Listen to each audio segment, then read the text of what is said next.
오늘 읽으시는 본문, 사람이 감당할 시험 밖에는 너에게 당한 것이 없나니 오직 하나님을 믿고사 너희가 감당치 못할 시험 당함을 허락치 아니하시고 시험 당할 즈음에 또한 피할 길을 내사 너희로 능히 감당하게 하시느니라. 유명한 말씀입니다. 어떤 의미에서 인생은 크고 작은 시련의 연속이라고 말할 수 있습니다. 시련이 없는 인생은 없다, 그런 뜻입니다. 늘 바람이 없는 맑은 날만 있는 것도 아니요, 그렇다고 해서 언제나 폭풍과 몰아치는 그와 같은 어려운 문제만 있는 그런 것도 인생이 아닙니다. 좋은 시간이 있는가 하면 고통스러운 시간을 지날 때도 있습니다. 너무 행복해서 오늘만 같아라 하는 그런 날이 있는가 하면 너무 괴로워서 죽고 싶다 하는 그런 날도 있는 겁니다. 사진 한 장 보여드리겠습니다. 김종숙 권사님, 사진을 보고 어떤 느낌이 듭니까?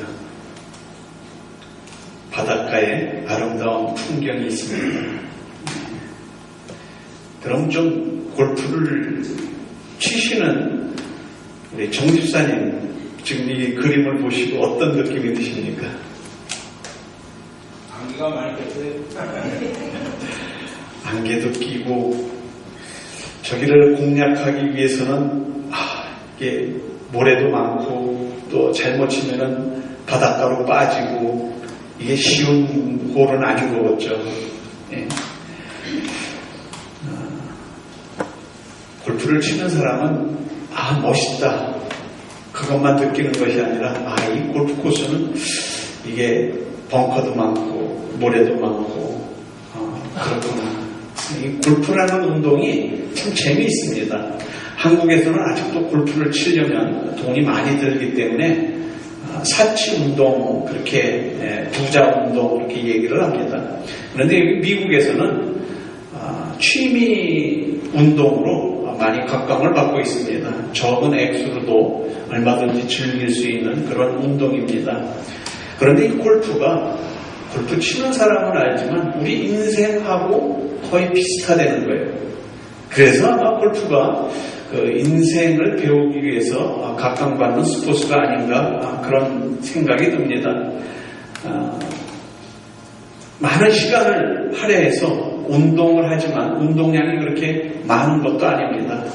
숨이 넘어가도록 젊은이처럼 격하게 하는 운동도 아니고 또 70, 80대 노인들이 걷듯이 흐느적 걸어가는 그런 운동도 아닙니다. 근데 왜 골프를 인생에 비유하느냐? 골프장에서 골프를 치는 사람들은 많은 것을 경험하게 됩니다. 어떤 날은 아주 골프 스윙도 잘하고 샷도 끝내주도록 잘 돼서 당연히 오늘만 같아라, 내가 내일도 오늘처럼 치면은 점수가 잘 나오겠지, 그런가 하면은 어떤 날은 가는 곳마다 장애물을 만납니다. 모래 속으로 들어가는가 하면은 물속에 빠지지 않으면 뒷땅을 치기도 하고, 분명히 잘 갈 것 같았던 공이 잘 가지를 못합니다. 그런데 이 골프는 또 혼자 치는 게 아니에요. 몇 사람에서 같이 쳐요. 2사람, 3사람, 4사람 되게 같이 칩니다. 근데 그 같이 치는 사람이 나이도 똑같지 않고, 자란 환경도 똑같지 않고, 성격도 같지 않고, 실력도 같지가 않습니다. 그래서 골프는 규칙을 말하기에 앞서서 뭘 먼저 얘기를 하냐면 매너. 그 사람이 골프를 얼마나 잘 치는가 보다 에티켓을 먼저 얘기합니다. 그래서 심사운동이라고 얘기하잖아요. 룰을 따지기 전에 먼저 매너를 지켜서, 에티켓을 지켜서 시합을 합니다. 이런 4사람이 팀을 해서 골프를 경기를 하다 보면은 기본 자세에서부터, 매너에서부터, 룰에서부터 각양각색 여러 사람이 나옵니다. 좀 매너 있게 신사적으로 골프를 하는 사람이 있는가 하면은 동반자를 아주 불쾌하게 하는 그런 사람도 있습니다. 그래서 하루 4시간 이렇게 골프를 치고 나서는 또 이렇게 밖에 나가서 식사도 같이 하고 그러면은 그 사람의 인품이나 그 사람의 성품이나 이런 것까지도 다 알게 되는 그런 경우가 있습니다. 거기다가 내기 골프라는 게 있어요. 그 내기 골프를 한번 쳐보면은 완전히 그 사람의 본능까지 다 알게 됩니다. 우리의 인생이 이와 같다는 거예요. 혼자 사는 인생 같은 거 그냥 혼자 살고 마는데 혼자 사는 인생이 아니라 더불어서 사는 인생이란 말이에요. 그 더불어서 살면서 더불어서 같이 신앙생활도 하고 더불어서 가정생활도 하고 더불어서 우리의 인생도 같이 사는 겁니다. 인간을 창조하신 하나님께서 아담을 창조해 놓으시고 너 혼자 살아라 그렇게 말씀하시지 않고 아담이 혼자 있는 모습이 보시기에 좋지 않았다. 그래서 하와 여자를 만들어서 배필로 삼아 주십니다. 그래서 같이 살으라고 합니다. 골프 치는 사람도 나 혼자만 치면 뭐 아무렇게나 치면 어때요?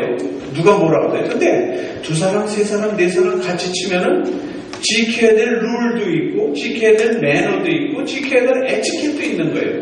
그걸 지켜야 골프가 재미있고 운동이 되는 거지 그걸 같이 치면서 지키지 않으면 재미가 없는 거예요.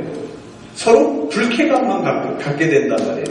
온 식구라는 한 울타리 안에서 재미있게 화기애애하게 살아야 그 가정이 행복한 가정, 재미있는 가정이고 직장생활을 할 때 그 직장에 있는 동료들이 한마음이 되는 직장생활에 재미있고 신앙생활을 하는 교회 안에서 신도들이 같이 생활을 할 때 좀 한마음이 돼서 서로 사랑을 나누고 기쁨을 나눌 수 있는 기쁨이 있어야 이게 재미가 있지 중간에 삐지고 중간에 꼭 나에 대해서 혼담하는 거 없고 해서 오해하기 싫고 이런 것이 자꾸 많아지면 많아질수록 신앙생활도 재미없고 가정생활도 재미없고 사회생활도 재미가 없어지는 겁니다.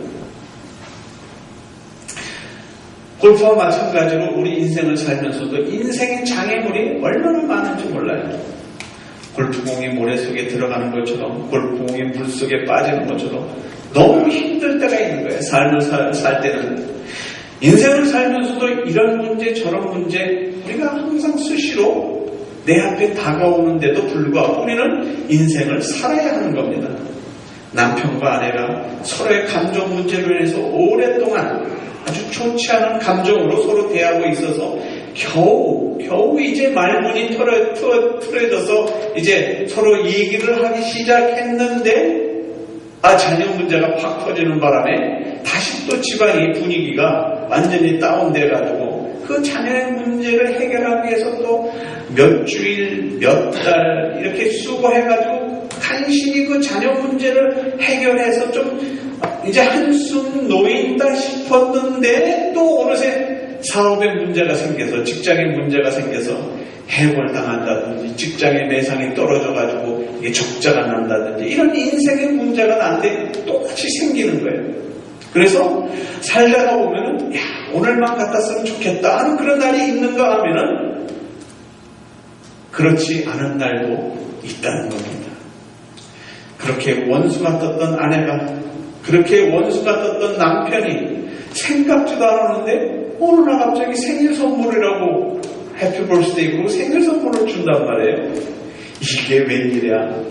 죽을 때가 되면 사람이 변한다는데 저 사람 혹시 무슨 일이 있는 거 아니야? 그럴 정도로 좋은 시간이 또 올 때도 있단 말이에요. 그동안에 있었던 모든 힘들었던 일들이 어느새 얼음 녹듯이 사그라지는 겁니다. 항상 뒷바라지를 위해서 열심히 돌봐주면 그만한 보람이 있어야 될 텐데 그 보람도 없이 말썽만 부리고 자라나던 그 자녀가 어느 날 다 자란 성년이 돼서 부모님을 모시고 외식을 나가자고 부른단 말이에요. 이게 웬일이야? 이제 키우는 보람이 좀 있네. 이제 저놈이 그래도 다 컸구나. 거기다가 손자, 손녀까지 이렇게 안겨주면 이거야말로 금상첨화죠. 그렇게 좋을 수가 없는 거예요. 그동안의 수고와 고통이 한편에 지나간 추억처럼 생각이 되는 겁니다. 삶이 이렇다는 거예요. 우리의 삶이 참으로 고통스러울 때도 있지만 그렇게 때로는 행복스러운 때도 있다는 겁니다. 때문에 사회적으로 성숙한 사람이나 신앙적으로 성숙한 신앙을 가진 사람들은 인생을 살면서 깨달은 것이 누구한테나 누구를 만나고 이렇게 어려운 경우가 있는가 하면은 또 이렇게 행복을 느낄 수 있는 그런 경우도 있구나라는 것을 알게 되는 겁니다. 그래서 시련으로 인해서 시간 괴로움과 갈등을 가질 때는 참 모든 것이 힘들고 어렵지만 지나가면 그것 또한 추억으로 기억될 수 있다는 걸 알고 지금 현재 나에게 주어진 생애, 나에게 주어진 인생의 목표가 무엇인지를 깨닫고 그것을 향해서 오로지 한 길만을 가며 그 길을 목표로 해서 갈 수 있다면 그것은 믿지 않는 사람들은 오직 거기에 목표를 걸지만 우리 믿는 사람들은 이 목표를 향해서 내 인생의 끝에 가더라도 나는 그것이 끝이 아니라 그 인생의 끝 후에 펼쳐질 영원한 천국의 소망까지 있으니 그 길을 가기 위해서 내가 다른 박제를 친다라는 그런 뜻으로 신앙의 삶을 살아가는 사람들이야말로 보람된 삶, 행복한 삶, 기쁨의 삶을 살아갈 수 있다는 겁니다. 오늘 본문에서는 우리의 삶의 여정에서 생기는 모든 문제를 시험이다 그렇게 단어로 표현을 했습니다. 시험에는 두 가지의 뜻이 있습니다. 첫 번째 뜻이 temptation, 유혹이라는 말을 시험. 그래서 시험 받았다 그러면은 내가 어디 유혹됐다, 내가 어디에 꼬임을 당했다, 내가 잘못 갔다, 내가 곁길로 갔다, 이럴 때 시험 받았다 그렇게 얘기를 합니다. 또 하나 시험은 테스트. 하나님이 나를 더 하나님 곁에 가까이 가게 하기 위해서 테스트 하신다는 거예요. 뭐냐면 나를 하나님의 사람으로 만들기 위해서, 하나님이 나를 부르시기 위해서 하나님이 나를 연단시킨다는 거예요. 그래서 더 믿음으로 가게 하기 위해서 내 생활을 어렵게 만든다는 거예요. 그래서 그 어렵게 만든 내 생활로 인해서 세상이 이럴 수가 있는가 비관하는 것이 아니라 하나님, 이렇게 어려운 환경 속에서 하나님이 저에게 주시는 의미가 뭡니까? 뜻이 뭡니까? 그래서 더 하나님께 기도하게 한단 말이에요. 그래서 오늘 말씀에서 하나님께서 오늘 우리들에게 주신 말씀은 temptation, 유혹으로 표시를 했어요. 그래서 사람이 감당할 시험밖에 는 이 시험을 영어 성경에서는 temptation 이렇게 표시를 한 거예요. 그러니까 사람이 유혹을 받을 때 이 유혹을 설명하면서 그 유혹은 뭐라고? 별거 아니구나 이렇게 생각하고 넘어가려는 거예요. 왜? 많은 사람들도 나뿐만 아니라 모든 사람들이 이런 유혹의 문제, 어려운 문제를 다 가지고 있다는 거예요. 그래서 내가 하나님께 잡힌 바 되고 내가 하나님의 사람이고 내가 영혼을 약속받은 사람이고 내가 저 천국의 소망을 갖고 있는 사람이라면 인생을 살면서 다가오는 그런 모든 어려운 문제는 그것뿐만이 아니라 그거는 그냥 지나가는 거라는 거예요. 굽이 한번 파도가 몰리치면은 조용했다가 또 다른 파도가 오는 것처럼 우리 인생이 그렇다는 거예요. 그걸 알면 이제 이렇게 좋은 시절이 갔으니까 나에게 또 다른 어려움이 올지도 모르겠구나. 하나님, 이런 다음에 어려움이 오면 그걸 감당할 수 있게 해 주십시오. 그리고 그런 어려움을 당할 때마다 이까짓 것 그리고 담대하게 넘기라는 겁니다.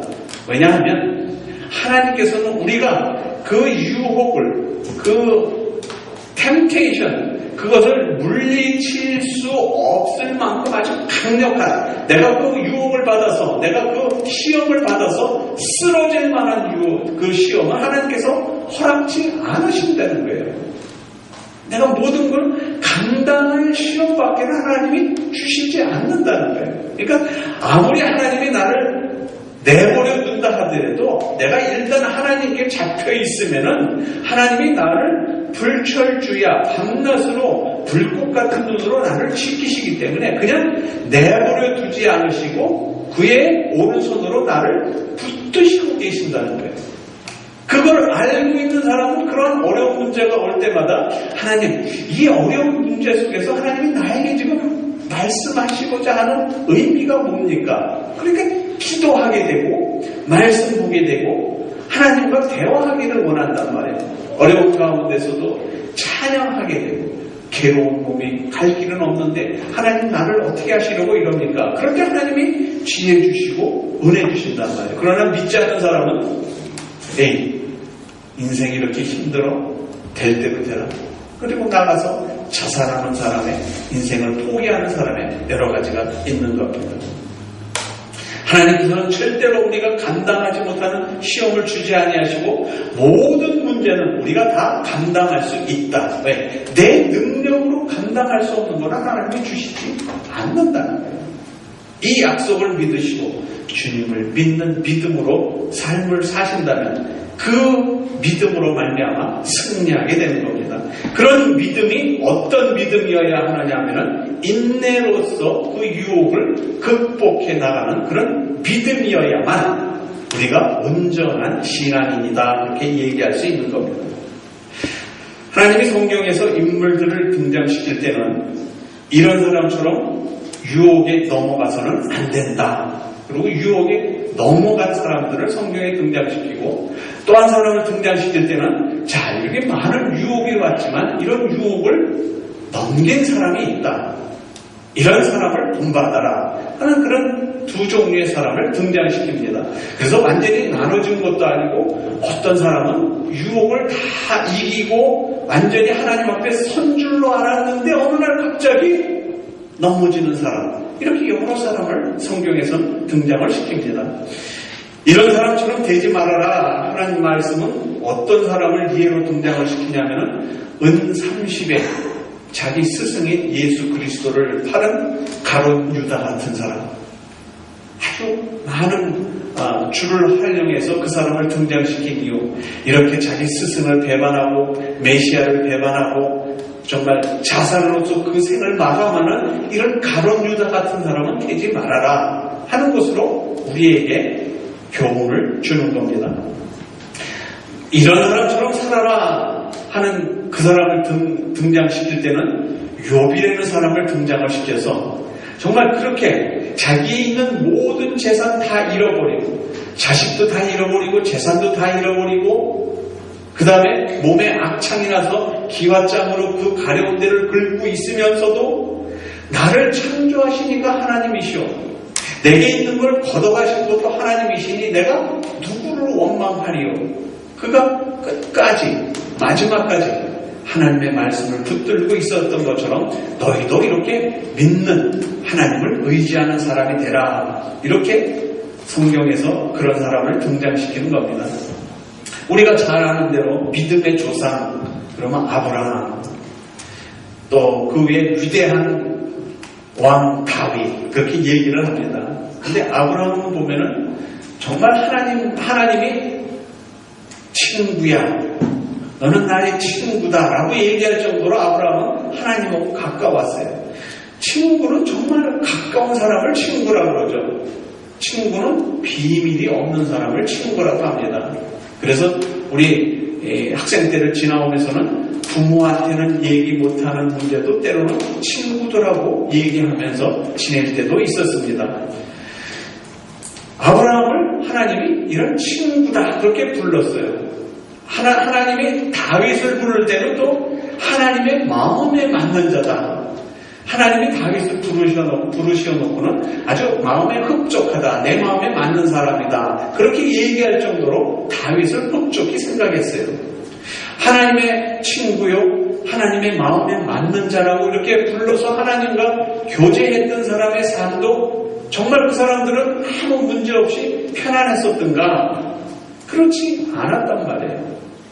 믿음의 조상 아브라함의 삶을 보면 그런 나그네의 삶이에요. 하나님이 네 고향을 떠나라 했을 때부터 본토 친척 아비 집을 떠나올 때부터 그때부터 그는 나그네 삶을 삽니다. 원쪽 돌아다니면서 나그네 삶을 살고 그 다음에 아내를 2번이나 뺏길 뻔했잖아요. 그러니까 아내를 2번이나 뺏길 뻔해서 그 넘겨줬다가 다시 또 넘겨받는 그런가 하면은 본처가 자식을 못 낳으니까 후처에게서 첩에게서 아들을 먼저 얻었는데 나중에 이 본처가 또 아들을 낳았단 말이에요. 이 두 본처와 첩 사이에서 있는 갈등 문제, 이런 거에서 믿음의 조상 아브라함이라고 얘기는 했지만 그의 생애 가운데 보면은 편할 날이 거의 없었어요. 고향을 떠나오자마자 아주 이방 생활을 하면서 그의 생활이 그렇게 힘들었던 생활이지만 하나님 말씀 안에서는 믿음의 조상 아브라함이 된 겁니다. 다윗은 어때요? 다윗은 그 전에 있던 사울 왕보다도 더 많은 인기를 얻음으로 해서 사울이 얼마나 이 다윗을 죽이려고 했어요. 도망 다니면서 죽음을 몇 번 피해서 도망 다니고, 그래서 그 박해를 피해서 다니면서 우여곡절 끝에 결국은 다윗이 왕이 된 다음에 그가 편안한 왕의 생활을 했나요? 아니죠. 그도 넘어진 거예요. 자기 휘하의 장수의 아내를 범함으로 말미암아 하나님께 징계를 받은 그런 경우도 있잖아요. 그래서 정말 그가 다윗이 도망다니면서 생각했던 거는 하나님이 나와 함께 하시지 않으면 나는 정말 자살해서 죽고 싶은 심정이다라는 얘기로 많은 시를 쓴 거예요. 그러나 그가 그렇게 어려운 상황에서도 하나님이 나를 붙들고 계신다 하는 것 때문에 오늘 말씀에 있는 대로 내가 감당하지 못할 시험은 하나님이 주시지 않는다. 그러니까 내가 감당할 수 있도록 하나님이 능력을 주신다 하는 그 말씀을 붙들고 아브라함과 다윗은 위대한 성경의 인물이 될 수 있었던 겁니다. 이 성경의 인물들이 참으로 우리와 아주 틀린 특별한 그런 사람이라서 성경에 등장시킨 것이 아니라 이러한 사람도 있고 저러한 사람도 있는데 그러한 사람들을 보고 깨닫고 나도 그러한 사람들 중에 한 사람이니 나의 믿음으로 말미암아 나의 신앙으로 말미암아 내가 하나님과 같이 할 수 있으며 그 모든 것을 감당할 수 있다는 능력 있는 사람들이 되라는 겁니다. 우리 여기 있는 모든 분들도 하나님을 믿는 사람들입니다. 그렇다면 우리의 삶 속에 어떠한 어려움이 온다 하더라도 두려워할 게 없는 거예요. 왜? 하나님은 내가 감당하지 못하는 시험은 주시지 않는다고 오늘 말씀에서 얘기를 한 겁니다. 또한 우리가 큰 시험이 당해서 이걸 어떡하지? 그리고 자포자기 하려고 할 때 하나님께서는 피할 길을 우리에게 마련해 놓으신단 말이에요. 그래서 많은 신앙생활을 오래 하는 사람들이 그 간증 속에는 그런 게 있습니다. 내가 그때 너무 힘들어서 이걸 어떻게 하면 좋을까? 그리고 하나님께 기도했더니 하나님이 이렇게 가라. 그래서 그때는 이렇게 되면은 내가 세상적으로도 또 가정적으로도 신앙적으로도 참 안 좋은 방법인데 왜 나를 이쪽으로 가라고 하셨을까? 왜 이런 길을 막아 놓으셨을까? 그런데 지나고 나서 생각을 해보니까 그때 하나님이 그래서 나를 그 길로 가지 못하게 하셨구나. 하나님이 그때 그래서 내가 그렇게 좋아서 가지려고 했던 걸 못 갖게 하셨구나. 이것이 나중에서 깨달아지면 그래서 하나님이 나의 길을 그쪽으로 인도하셨구나. 이게 우리가 얘기하는 간증이란 말이에요. 왜 그때 하나님이 나에게 그러한 신체에 아주 위험스러운 병을 주셨을까? 그 병을 가지고 나서 그때는 병을 가짐으로 말미암아 하나님 정말 아예 나를 죽여주십시오. 이런 병을 가지고 내가 어떻게 삶을 살으라고 하는 겁니까? 그러더니 어느 날 하나님이 나를 그 병을 고쳐주셨더라. 아니 왜 그렇게 어려운 환경 속에서 나를 그렇게 어려운 병에 놓으셨을까? 지나가서 보니까 내가 그때 아무 병도 없이 아무 고난도 없이 잘 나갔더라면 내가 이렇게 지금 하나님께 기도하며 온전히 서 있겠는가? 내 생을 보니까 정말 그때 잘 나갔더라면 나는 타락해서 아마 하나님을 멀리 있을지도 모른다 하는 것이 모든 사람들의 간증으로 남아있는 겁니다. 하나님은 감당치 못할 시험은 허락하지 않으시고 또 시험을 당할 때 우리에게 피할 길을 미리 준비해 놓고 계시다는 거예요. 그걸 기도하는 가운데, 말씀을 읽는 가운데, 찬양을 하는 가운데, 묵상하는 가운데 그 길을 찾으라는 거예요. 하나님이 그것을 성경에 기록해 놓으셨고 하나님이 그걸 내가 기도하는 중에 영적으로 깨닫게 해 놓으신 겁니다.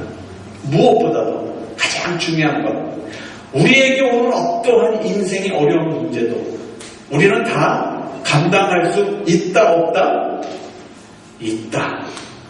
하나님이 있게 해 주신다. 내가 생각해서 감당할 수 없다고 하는 것은 내가 나약해서고 내가 하나님을 의지하지 않아서이지, 하나님을 의지하는 믿음이 있다면 모든 것 감당할 수 있고 또한 내가 그게 감당할 수 없다라고 생각될 때에 이미 하나님은 나에게 피할 길을 만들어 주셨다. 시험으로 인해 우리에게 온 것은 절망이 아니라 하나님이 우리와 함께 하신다는 그런 축복의 그런 그 근원에 하나님을 눈으로 목격할 수 있는 시기가 된다는 겁니다. 오늘 말씀을 다시 한번 같이 읽으시고 말씀을 맺겠습니다. 시작. 사람이 감당할 시험 밖에는 너에게 당한 것이 없나니 오직 하나님은 믿으사 너희가 감당치 못할 시험당함을 허락지 아니하시고 시험당할 즈음에 또한 피할 길을 내사 너희로 능히 감당하게 하시느니라. 아멘.